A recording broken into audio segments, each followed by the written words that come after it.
सौम्या धीरे धीरे रिचा और रितु से बातें करने लगी थी और लगभग रोज का ही ये रूटीन बना लिया था। रिचा को भी बिल्कुल ये समझ नहीं आया कि ये सब साहिल और सौम्या की मिली भगत है और दोनों ही रिचा का सीक्रेट जानना चाह रहे हैं। रिचा को तो सौम्या से बात करना अच्छा लगने लगा था, इसलिए वो खुशी खुशी सौम्या से रोज ही बातें करती, जबकि सौम्या बस इस इंतजार में थी कि कब रिचा अपने बारे में खुलकर सारी बातें बताए। एक दिन फोन पर बात करते हुए सौम्या ने मजाक मजाक में रिचा से पूछा, अच्छा रिचा, एक बात बताओ, तुम्हारा कॉलेज तो कोएड है ना? तुम्हारे कॉलेज में कोई ऐसा बंदा नहीं है जिसे तुम बहुत पसंद करती हो? या फिर ऐसे लड़के होंगे जो तुम्हें बहुत पसंद करते होंगे? और अब तो वैलेंटाइंस डे आने वाला है, तो कई लड़के तुम्हें प्रपोज करेंगे। सौम्या की बात सुनकर रिचा हंसने लगी और बोली, अरे नहीं भाभी, ऐसा कुछ भी नहीं है। और रही लड़कों के प्रपोज करने की बात, लड़के तो बिना वैलेंटाइन डे के भी प्रपोज कर देते हैं। कहकर रिचा हंसने लगी। सौम्या बोली, हाँ ये तो सही कह रही हो, पर वैलेंटाइन डे का इंतजार भी तो रहता है और फिर उसी दिन तो पता चलता है कि लड़की की कितनी डिमांड है। कहकर सौम्या भी हंसने लगी। रिचा बोली, अरे भाभी, डिमांड का तो पूछो ही मत। मेरे क्लास में केवल 5 लड़कियां हैं और बाकी सारे लड़के ही हैं, तो हम पांचों हमेशा ही डिमांड में रहती हैं। कहकर रिचा भी हंसने लगी। सौम्या हंसकर हैरानी से बोली, अरे ये तो बड़ा गड़बड़ सा रेशियो है, बेचारे लड़के तो उम्मीद लगाए रह जाते होंगे। सौम्या ने आगे कहा, अच्छा तुम्हें अभी तक कोई पसंद नहीं आया क्या? तुम्हारे पास तो बहुत सारे ऑप्शंस हैं फिर। सौम्या की इस बात पर रिचा जोर जोर से हंसने लगी, फिर बोली, नहीं फिलहाल तो नहीं आया, अगर कभी कोई पसंद आएगा तो सबसे पहले आपको ही बताऊंगी। और वैसे भी मैथ्स और फिजिक्स से फुर्सत मिले तब किसी लड़के को देखूं ना।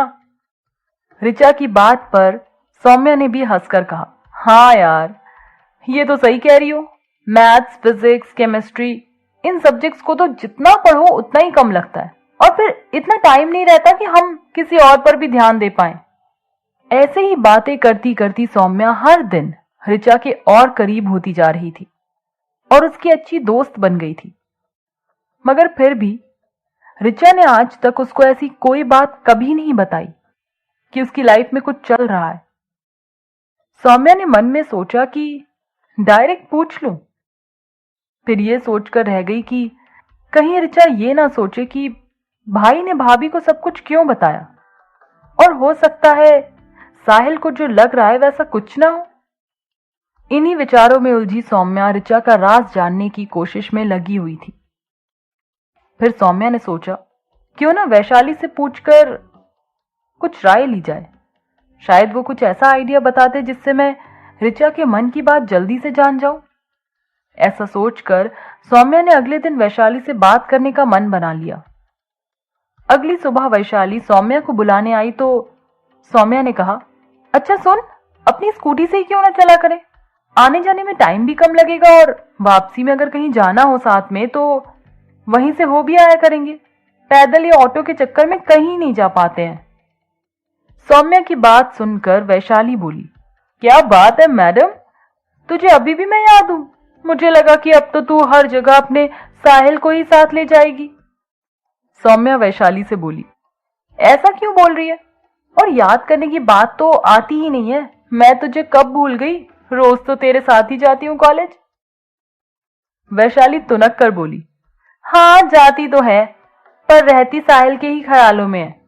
और अब तो तूने अपने ससुराल वालों से भी बात करना शुरू कर दिया है, तो भला मेरे लिए टाइम ही कहां बचा अब तेरे पास? बस कॉलेज जाना, पढ़ाई करना, वापस कॉलेज से घर आ जाना, यही तो रूटीन है हम दोनों का। सौम्या वैशाली की शिकायत पर हंसने लगी और बोली, अच्छा ठीक है, आगे से शिकायत का कोई मौका नहीं मिलेगा, अब चल, मुझे एक जरूरी बात भी करनी है। वैशाली ने हंसकर कहा, अच्छा ठीक है चल। और दोनों सौम्या की स्कूटी से अपने कॉलेज के लिए निकल गई। कॉलेज से लौटते समय सौम्या और वैशाली वापस उसी कैफे में गए जहां वैशाली उसको पहली बार लेकर गई थी। वह जगह तो अब इन दोनों की फेवरेट जगह हो गई थी, जब भी कॉलेज से जल्दी फ्री हो जाती दोनों यहीं आकर बैठ जाती, या फिर कुछ जरूरी डिस्कशन करना हो तब भी। कैफे में पहुंचकर वैशाली ने सौम्या से पूछा, अब बोल, क्या बात करनी थी तुझे? तो सौम्या बोली, अरे यार थोड़ी सीक्रेट बात है, किसी को बोलेगी तो नहीं ना? वैशाली बोली, लो अब ये भी तुझे बताना पड़ेगा क्या? तू तो बिंदास बोल। सौम्या ने बात को आगे बढ़ाते हुए कहा, यार तुझे मेरी दोनों ननद तो याद है ना, रिचा और रितु? वैशाली ने कहा, हाँ याद है। रिचा तो शायद अपनी ही क्लास में है ना, वो भी मैथ से ही तो ग्रेजुएशन कर रही है।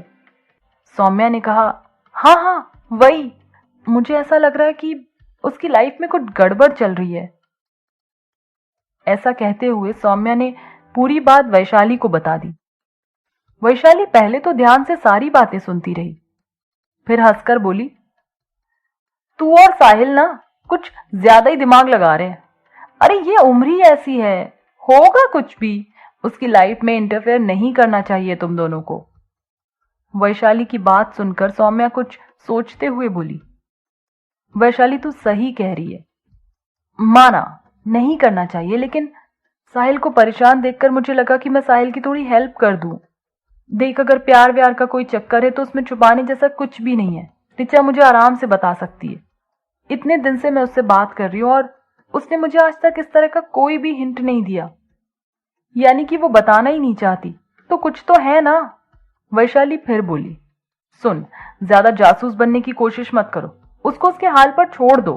मैं तो यही कहूंगी, उसको टाइम दे, अगर उसको लगेगा तो वो खुद ही बता देगी। और फिर रही बात करने की बात, तो फोन पर बात करना कौन सा गुनाह हो गया? सौम्या बोली, अरे फोन पर बात करना गुनाह नहीं हो गया, लेकिन ऐसे टाइम जब सारे लोग खुशियां मनाने में बिजी थे, वो अकेले में जाकर क्यों बात करेगी? वैशाली और सौम्या दोनों अपने अपने पॉइंट पर सही थी, लेकिन आगे क्या दोनों रिचा के बारे में जान पाएंगे? जानने